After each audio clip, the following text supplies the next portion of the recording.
พิ่นกำลังเก็บไม้ขึ้นรถเพิ่นกำลังเก็บไม้ขึ้นมาใกล้แล้วปลาไหลเพิ่นก็มาฮอดแล้วอยู่ไกลแต่ว่าเพิ่นหม่องเพิ่นปลาไหลเด้ตลาดปลาไหลตลาดบ่ได้มันผีกบ่ได้พี่ตู้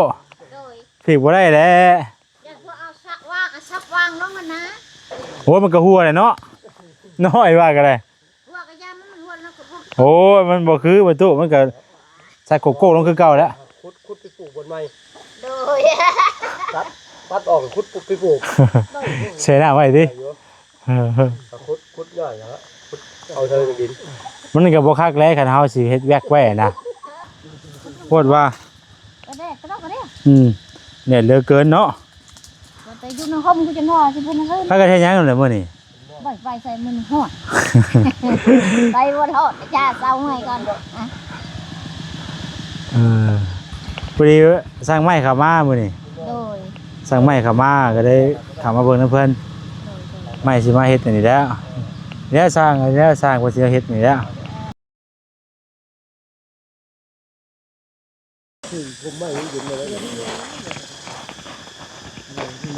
โธ่40เกือบ42องศาพี่น้องเอ้ยจะมาฮ้อนมาเอาก็เรียกกระรอแท้นี่เนาะโอ้โหดแล้วนี่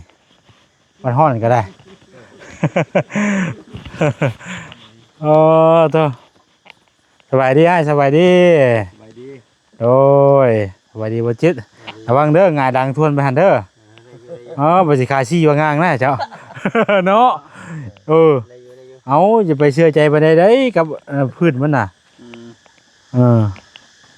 เขาต้องระวังได้ขาชี้ได้ใช่บ่เดี๋ยวกัน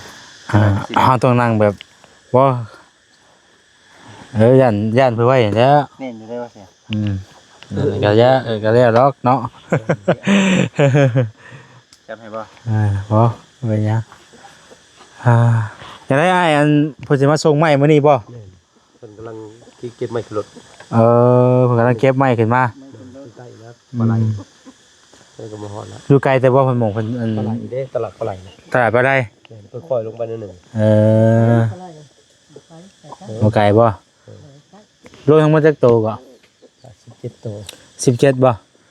ไปซื้อแต่ไหลก็โตดู60เพิ่นเอามาส่งไหลก็เป็นเซนซี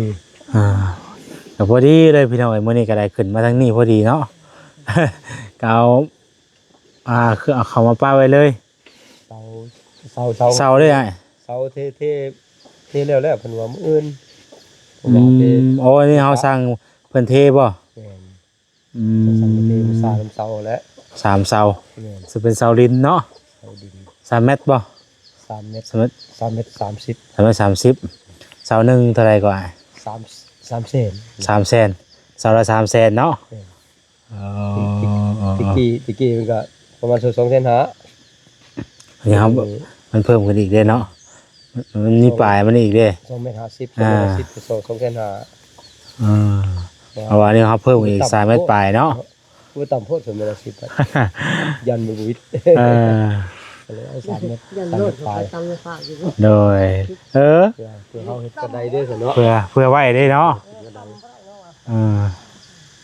แต่ว่าเสาน่ะมื้อใดก็เพิ่นสิมาส่งมื้ออื่นบ่ทางร้านก็เพิ่นมีสังกะสีนำเด้โอ้เพิ่นเทสังกะสีให้เด้อโอ้แท้แล้วเพิ่นเอาสังกะสีมาเลยสิบ่เพราะว่าจักแผ่นแต่อ้ายทักบ่ได้แท้บ่อยู่แท้เบิ่งแขกเบิ่งก็ได้ซั่นน่ะพี่น้องเอ้ยเนาะมีแม่ตะบ่มื้อนี้สร้างเอามีกับผู้แลรถบ่ใช่ผู้แลพี่น้องเอ้ยสบายดีพ่อตู้ไม่ตู้โอ้บ่ได้ไปขายมากินได้บ่มื้อนี้เบิดแล้วโอ้ยเนาะขายม่วนเนาะเบิดป้าเด้เนาะยังสิปลูกไม้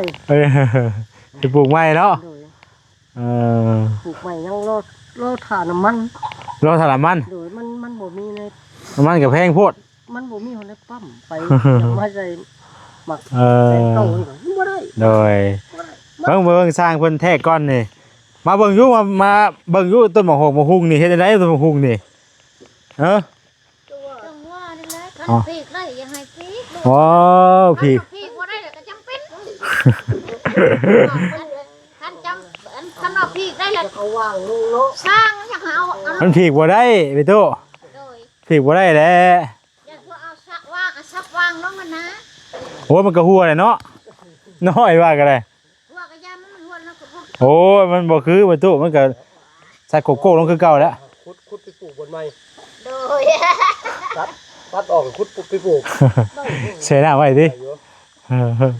ขุดย่อยแล้วเอาเธอดิน มันก็บ่คักแล้วคันเฮาสิเฮ็ดแวกไว้นะสร้างขึ้นว่าได้จ้ะเฮ็ดได้อยู่ได้เรื่องเฮ็ดเนาะแต่ว่าเดี๋ยวตีกันได้ติเดี๋ยวตีกันได้เวลาผลหัวบ่ จะหมักมาได้แล้วเอาไปปลูกบนไม้ เออ พอตัดบ่ตายได้ เด้มันสิออกห่างกันเลยล่ะมองนั่นน่ะมอง แล้วตัวมันปลูกอันนี้ โอ้ยว่าเฮาตัดจอดออกมาได้เฮาเอาไปปลูกหม่องจ้อๆเนาะพอดีตอนเลยตอนลงให้มันต่ำเอาอีดี ตัดนี่ได้อยู่ มีแต่ประตูขุดวางไว้แล้วเอาน้ำไปแช่ไว้หม่องดินตัวนั้นน่ะแล้วก็เอาไปซักไว้บัดนี้เนาะ ปลูกขุดไป แต่หดน้ำซุมื้อบัดนี้น่ะใส่น้ำไปเลยเอามันก็บางเทื่อมันยังไงได้เนาะมันอยู่น้ำตลอดเนาะ การปลูกเขาทดลองมาเลยตัดเลยเอาทงยางซบบ่อยมันถือกันน้ำหมอกกันหลัง โอ้หม่องที่เฮาตัดออกน่ะบ่ ตัดแล้วซบ พอดีแล้วมันจังได้ต่ำบัดนี้น่ะเฮาเอาตรงหม่องน่ะเฮาเอาประมาณน่ะ ปลูกที่นี่เนาะการปลูก หม่องมันซุ่มมันเด้ ยุ่งแล้วปลูกตัวแค่สั่งอันนี้ สูบน้ำแล้วก็ให้มันลงเลยว่าต้องปลูกไว้ห่มเด้อยามนี้ต้องปลูกไว้ห่ม เอาทงยางซบไว้บ่อยมันน้ำหมอกถือบนเขาตัดมันก็บ่ตาย บ่เนี่ยมันก็ใหญ่มามันก็สิบ่คันดอกคันใดมันฮะมันหมุนบ่เลยเห็นบ่เนี่ยเฮ้ยแต่มันยังน้อยบ่กวนออกไปปลูกออกใหม่ ไว้ว่ามันสิบ่เลย มันก็ใหญ่โพดต้นพุงนี่ก็ได้ ก็ว่ามันสิบ่ใหญ่ไปได้เสียมันเด้อไปหาเลยกงว่ามันค้ำไว้ วันนี้โหกันไหลจะหมุนได้บ่ดิ แพงโยมุ่นแล้วไปแล้วเด้แตกกันไหนฮักแตกแล้วมันแตก มันใหญ่ขึ้นเลยเนาะ เลยได้ใหญ่ขึ้นเนาะหมามันโว้ตัวหมาใหญ่ๆเด้อ บ่ หมามันใหญ่เลยได้ถ้ามันจะว่าอยากซ้ำนี่พุ่นแหละหมาคืออยู่โป่งห่างเนาะเนาะโป่งห่างตัดเลยช่องต้นเด้อ เรียกไว้ต้นนึงบ่ ต้นนึงช่องต้นเนาะอันนี้ที่แรกนั้นเพิ่นว่ามันบ่เป็นหมาเป็นขึ้นสูงเด้เอาสินมานุ่งให้บานนุ่งให้แล้วบ่แก้สินบานบ่แก้เอามันโป่งห่างเลยโป่งห่าง มันกิ้วอ่ะนี่ โดยโป่งห่างไปว่านี่ ตะกี้ว่าใส่สินบ่ตะกี้ โดย มันนี่แก แก้สินให้ โอ้ยเนาะ ตัดไปปลูกได้โย เพราะอันยังก่อกินนี่พี่น้องอันว่าอันห่านไม้ครับอันห่านสังกะสีแต่คนละห่านบ่ คนละห่าน คนละห่าน มันอยู่น้ำห่านบนโลเสา คือสั่งมาเป็นสิให้เป็นเกมาพร้อมเสาเลย อ๋อ มัน12แผ่นดี12แผ่นแล้ว แล้วไม้นี่ครับ4 เมตรบ่ไม้นี่นะ4 เมตรพอดีบ่ได้ มัน ที่ว่าสร้างมาน่ะ 4 เมตรนะ 4 เมตร 4 เมตร4 เมตร เฮ็ดต่อเลยเนาะ เอาตัว ต่อเอาให้ต่อเอาอยู่พี่น้องอ๋อมันความยาวมันคือสิมัน6 เมตรรู้จักบ่ เอาอะไร 6 เมตรรู้จักเนาะความยาวเฮือนเรานี่นะ 5 เมตรแล้ว มาเมื่อนั้นไม่ตู้บ่อยู่บ่น่ะเนาะมากันมาวัดแทกเบิ่งเลยเห็นบ่ 6 เมตร 6 เมตรบ่โอ้เอาไว้เบิดนี่บ่ตัวนี้3บ่นี่3ปี6 เมตรพี่น้องเอ้ย ค่อยๆคือสั่นๆเนาะ ฮะ 6 เมตรสั่น ฮะ ต่างเลย6 เมตร หันดูมันแบ่งครึ่งเด้เนาะมันแบ่งครึ่งห้องนี่เด้ มันเป็น5คูณ6เนาะ นี่มัน5คูณ6เพิ่นนอน ก็ลืมเลยจะเป็นเขาบ่ยาวบ่คือ โอ้7พุ่นเด้นี่ทางนี้7เอ้าเนาะ7พุ่นเด้5คูณ7พุ่นเด้ยาวเด้ปุ๊นี่จักบ่เห็นบ่ เรื่อยๆก็เพิ่นเอาเลยเพิ่น อีกร้อย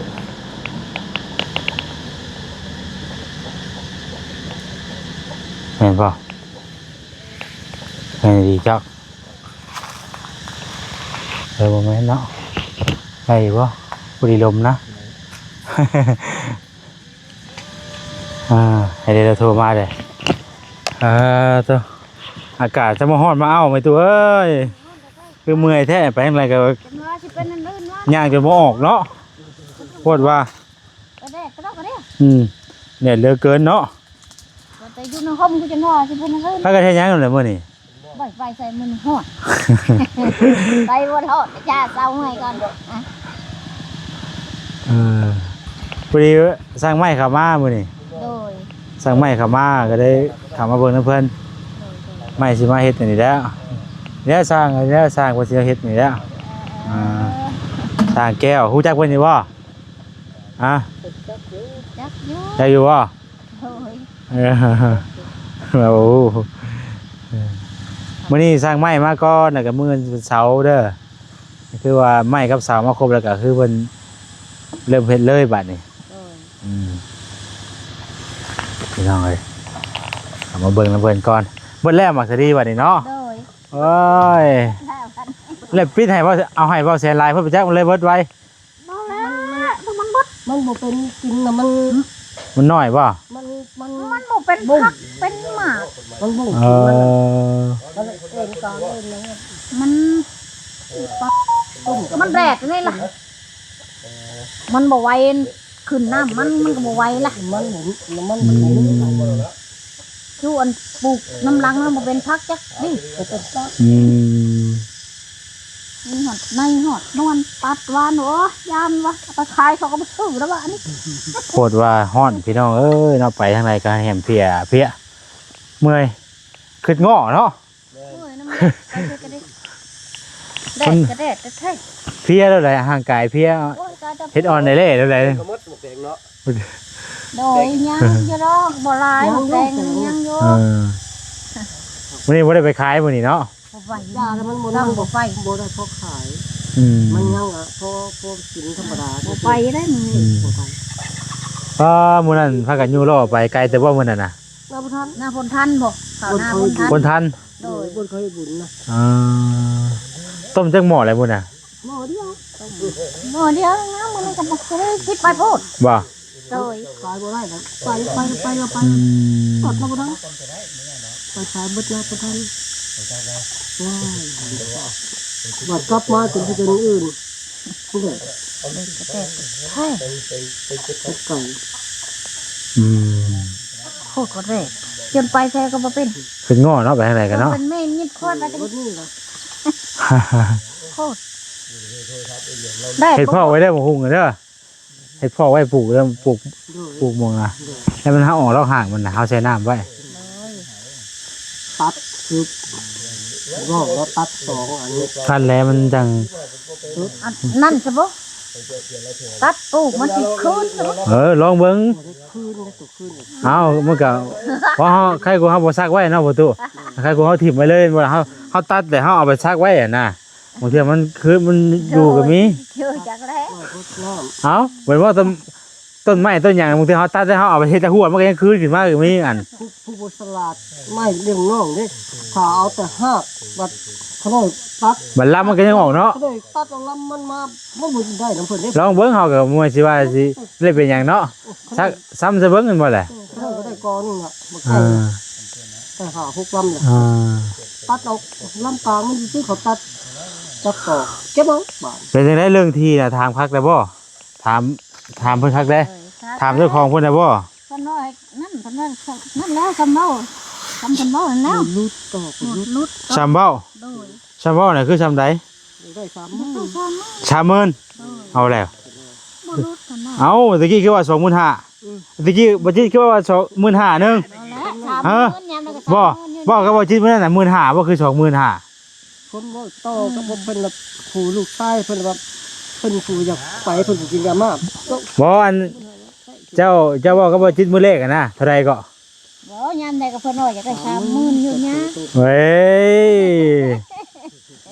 ว้าวไปแล้วบาดนี้เนาะบ่จิตเปิดคลิปมาเบิ่ง ถ้าน้อยบัดลืมนะบ้านจำคำเพิ่นบ่ได้ได้เนี่ย อ่านนะ ว่าได้ปุ้ย มันว่ารวมเนาะ เนาะ ว่า 30,000จะได้30,000 ของเพิ่นนั่นคือว่าได้กับ 25,000ก็ได้อยู่แล้วว่าคันสิเอาอีดี จังว่านี่แล้ว ว่า คนว่า เขา นั่น ผู้นั้นกับอยากขายแน่บ่อยากขายแน่ตรงนั้น อ้าว เขามึงขาย15,000ก็ขายอย่างกูว่าก็ 25,000ก็ขาย15,000ก็ขายห่วยก็เอา15,000ไปแล้วเนาะ เออกูได้เสียขึ้นหลายแท้สองทางเลือกเนาะก็เลือกตัว15,000ไปแล้ว ก็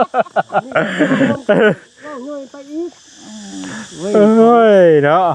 ของดินเนาะทำสร้างเหมือนกับของดินท่านโพว่าหมูคือได้กันเก่งว่าบ่ย่อยหันบ่ย่อยนี่เด้ บ่เฮาก็ถามเบิ่งพี่น้องเราได้ยินคร่าวๆว่ามันเป็นมันราคาใดกระแท้สินะ โดย เพื่อว่าผู้รักผู้ใหญ่เพิ่นฮู้แล้วก็เพิ่นพิจารณาเบิ่งสินะถ้าที่ว่าสมมาพอควรก็จังว่ากันแต่ว่าเบิ่งก่อนถามเบิ่งให้มันชัดเจนก่อนนะ คนลงเลยเนาะรถเขาบ่ได้ ประตูต้องเฮ็ดประตูใหญ่ๆเด้อ ให้ประตู มาสิมา ให้ประตูแบบรถใหญ่เข้าได้เด้อแต่ว่าเข้ามาแล้วก็เดี๋ยวแจ็คเข้ามาเลยสินะ โดย อ่า มา คนออกจากกันประมาณ มาออกบ่ได้บ่ ได้นะครั มาแล้วไปมารถเก๋ไม่เข้ามาเลย เอามากได้บ่ เอามันลิฟต์เข้ามานี่เลยมันคนจะพูดมาพี่พอไกลเติบเลยเอาจินเนาะฮอดเดดเท่าเนาะว่างง่ายกว่าอะไร เอาเลย มาหาหูเลยเพราะว่าเราเห็นไหมบ่วะนี่ เอารถแล่นลิฟต์เข้ามาเลยเขาคนลงไว้เลย บ่มันก็กว้างอยู่เลยจริงๆแล้วพื้นที่เราก็กว้างอยู่เลยมัน คนเทือนละเสร็จนี่กัน นักเติบอยู่ได้ดิ รักเติบหลายรถใกล้จะพอแล้วกับวัน แต่ว่าเอาออกลักนี่แล้วอะไรจังเนาะ นี่ออกนี่ก็ได้เลย ลมบ่คนใดลมเนาะไอ้เนาะเ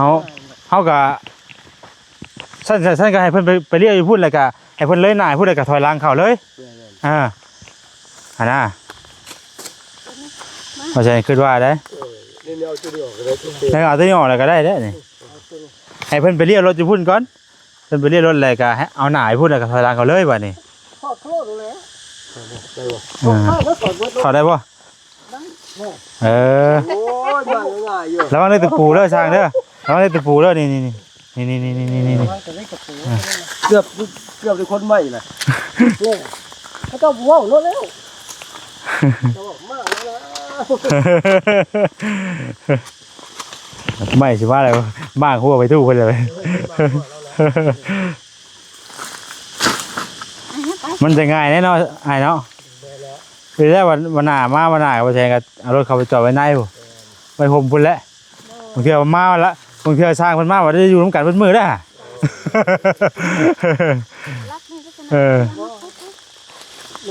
ลมมาทำนี่ มันก็อย่างยากอยู่แล้วเอาลักนี้ออกอีกนี่ ปลาเกียนนั่นเลย ปอไหวพวกนี่ประตู เกียนคุกเนาะ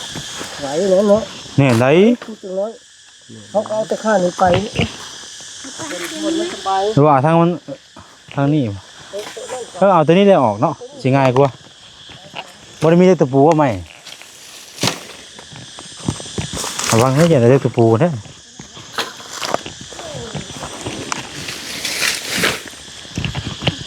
กูตะลักเหลียวนี่ได้ออก โอ้เดี๋ยวไว้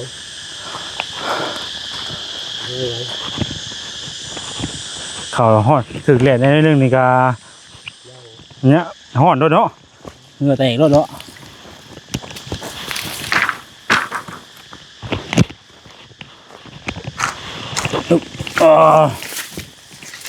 มันแหล่นเหลือเกินพวก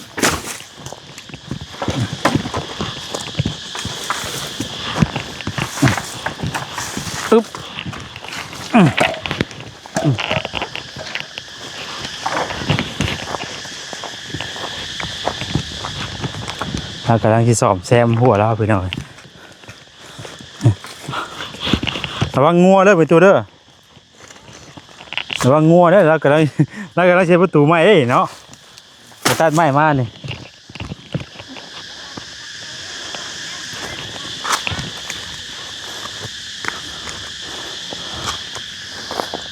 ต้องหอนแท้นี่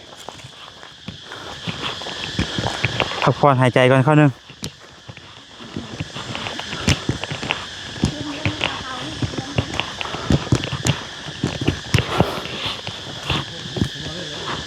มันยามมันหนาวก็หนาวเกินไป มันหนาวมันก็หนาวนะใช่ มันยามร้อนก็ร้อนโพดเนาะ คันย่ำฮ้อนก็จังมันอยู่ หนาวก็บ่คือร้อน มันหนาวก็หนาวโพดติ คันหนาวนี่ก็จะมีมันอยู่คันร้อนก็มีมันอยู่ชาติเทวดาเพ่ง ดีกว่าร้อนไปจ้ะ ขนาดดีกว่าฮ้อนได้แมนเล่รถมาเลยนะเอาพี่น้องเอ้ยรถมาเลยเนาะติดตามในคลิปต่อไปอีกพี่น้องเอ้ยเมื่อก่อนรถมาเลยเด้อพี่น้องเด้อรถใหม่มาแล้วทำลาไปก่อนพี่น้องเอ้ยถูกแล้วกำลังเปลี่ยนทางเนาะ